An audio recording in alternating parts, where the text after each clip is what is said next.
সব সময় আপনাদের ব্যালেন্স বিএমএস ব্যবহার করার জন্য সাজেশন দিই কেন?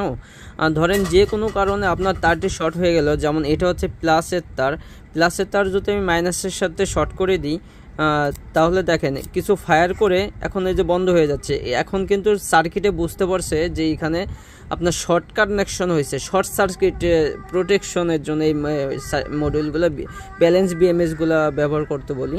আর যদি ব্যালেন্স বিএমএস ব্যবহার না করেন তাহলে শর্ট সার্কিট প্রোটেকশন যদি না থাকে তাহলে আপনার যে কোনো সময় বিএমএসটি নষ্ট হয়ে যাবে, প্লাস ব্যাটারির বিশাল একটা ক্ষতি হয়ে যাবে।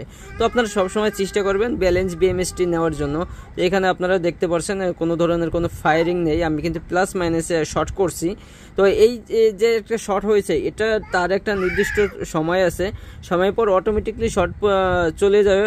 অথবা আপনি যদি ডাইরেক্ট যে চার্জার দিয়ে চার্জ দেন সেই চার্জারের সাথে একটু চার্জ দেন, তাহলে 1 সেকেন্ড মানে একটা চার্জারের সাথে বাড়িয়ে দিলে আপনার আবার ব্যাটারিটি সাবেকে চলে আসবে। তো আশা করি সকলে ব্যালেন্স বিএমএসটা নেওয়ার চেষ্টা করবেন। তো আল্লাহ হাফেজ, সকলে ভালো থাকবেন।